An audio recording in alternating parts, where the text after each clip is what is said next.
Olá, meus amigos. Uma pequena continuidade sobre a parábola do fermento que fizemos no vídeo anterior, mas algumas considerações são interessantes. Por quê? Porque nós falamos da proposta positiva do convite de Jesus para a implementação do reino de Deus de maneira qualificada dentro dos nossos corações. Só que a gente aprende, que nós aprendemos, estamos num mundo de dualidade. O que significa isso? Que tudo tem dois lados, né? Então a gente falou do lado positivo, mas numa outra oportunidade Jesus se referiu ao fermento como uma maneira de nos despertarmos para a vigilância necessária, porque ele tem uma contraposição. Isso está no Evangelho de Mateus, no capítulo 16, a partir do versículo 5, quando ele fala do fermento dos fariseus. E ele diz assim, dentro do versículo 6. Disse Jesus: olhai e acautelai-vos do fermento dos fariseus e dos saduceus.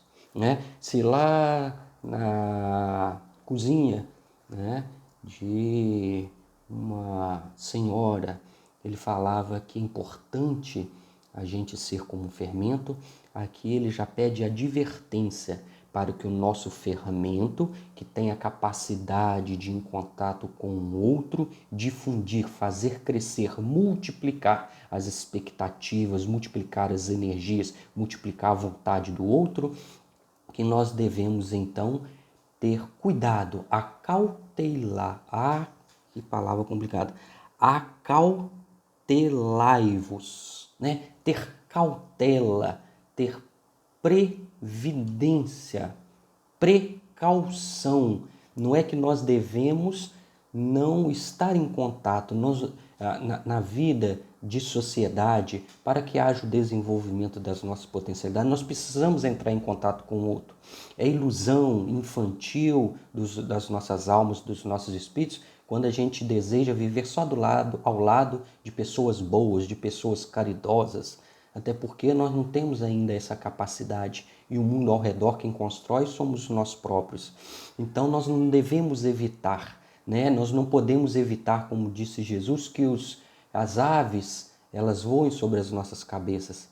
O que nós devemos evitar e podemos é que elas façam ninho, né? Então o contato com o mal ele é muito importante. Na oração dominical, né, do Pai Nosso, ele não fala que quer que nos retire do mundo, mas que nos livre do mal, porque é importante no mundo nós estarmos em contato com esse tipo de energia, né, que vai desencadear um processo de tentação, e a tentação é a oportunidade de provar que nós superamos aquele obstáculo que nos levou a uma queda, a um equívoco numa circunstância passada, seja nessa encarnação ou numa encarnação passada. Então ele diz assim: acautelai-vos dos fariseus.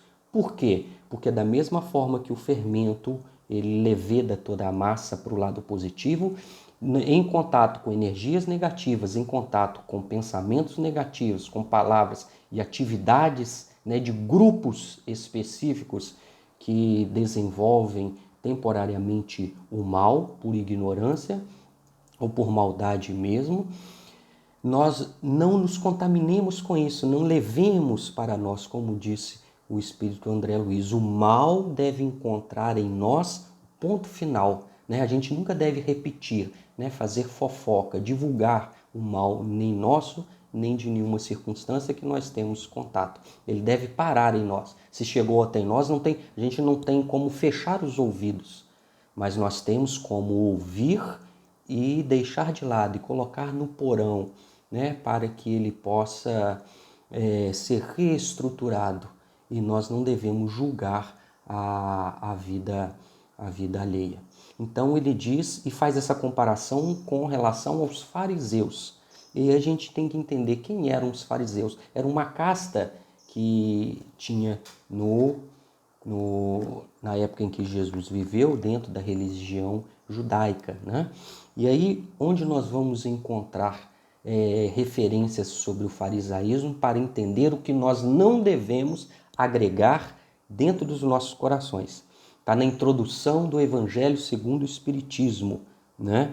Então, na introdução, ele traça alguns conceitos, né, de alguns povos, né, os saduceus, os escribas, os portageiros, os saduceus, os essênios. Ele explica, ele contextualiza quais eram os povos que viviam na região que Jesus, né, viveu lá na Judéia, lá na Galiléia. Então, o que ele diz sobre os fariseus? Eu vou ler apenas um pedaço. É do hebreu parush, divisão, separação. Então, a essência da palavra já nos traz uma coisa positiva, né? Já nos traz um processo de separação. Em que nível? No nível das ideias, no nível das concepções, e a gente vai passando do processo sutil do pensamento e da teoria para as práticas, e a gente entra num processo de separação física, onde fica sedimentado o preconceito em relação àquelas pessoas que não pensam como nós pensamos.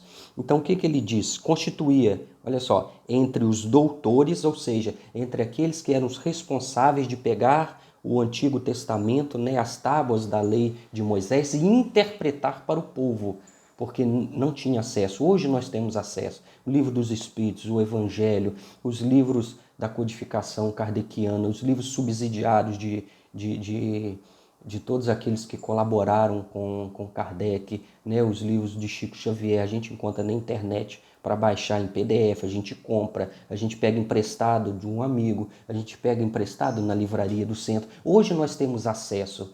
Tudo aquilo que a gente fala, tudo aquilo que aquele que se propõe a divulgar o Evangelho sob os auspícios da doutrina espírita, há que ser questionado, há que ser duvidado, há que ser lido, repensado, testado na sua prática e ver se vale a pena.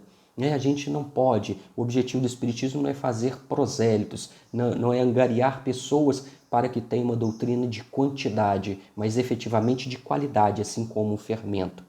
Então, continuando, constituía entre os doutores assunto de discussões intermináveis, as mais das vezes sobre simples questões de palavras ou de formas, no gênero das disputas teológicas e das sutilezas da escolástica da Idade Média. Né? Então, efetivamente, o que eles faziam, discutiam a interpretação. Isso chama-se exegese bíblica, você pegar as palavras e fazer uma interpretação. Se você é doutor e tem a capacidade de fazer a interpretação, então, pela questão da inteligência que o Paulo de Tarso nos ensina, que a inteligência incha, mas o amor edifica. Né, a intelectualidade, a teoria, e a gente começa a entrar nos mínimos detalhes, e na medida em que a gente debruça o nosso tempo na questão da intelectualidade, a gente acaba desenvolvendo uma circunstância chamada prepotência, arrogância, porque a gente acha, por saber intelectualmente, que nós somos superiores aos outros, e a gente desenvolve uma questão muito interessante que diz aqui, ó, daí nasceram diferentes seitas, cada uma das quais pretendia ter o monopólio da verdade. O que é a verdade? A verdade não é fruto da inteligência, da ciência, do aprendizado de todas as coisas. Não foi por outro motivo que um dos espíritos que materializaram na Grécia, mais inteligentes que existiu, que foi Sócrates, questionado por que a pitonisa havia dito que ele era o homem mais inteligente da Terra. Em questionado para ele, disse a seguinte frase: eu só sei que nada sei. É porque ele tinha capacidade de entendimento e a conscientização da ignorância que representava diante de todo o universo, de tudo aquilo que tem para aprender. Então, o homem considerado mais inteligente era simples e humilde de reconhecer que diante desse universo, da quantidade de coisas que temos para aprender, nós sabemos muito pouco ou quase nada.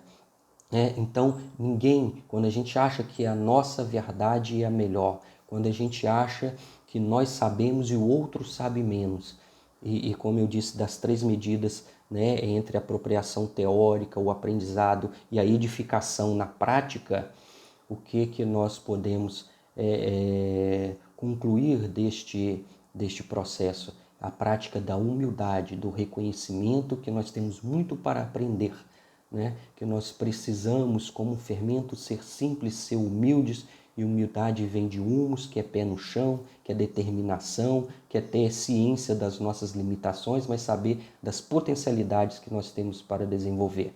E neste mundo, nos precavermos em relação aos fariseus, que eles não existem mais enquanto elemento histórico, mas estão presentes nas palavras, nas conversas e nas atitudes de muitas daquelas pessoas que convivem conosco, quando nós não somos os próprios fariseus, né? E os outros é que têm que se precaver e vigiar com relação à nossa influência infeliz na vida alheia. Que Jesus nos abençoe. Muita paz.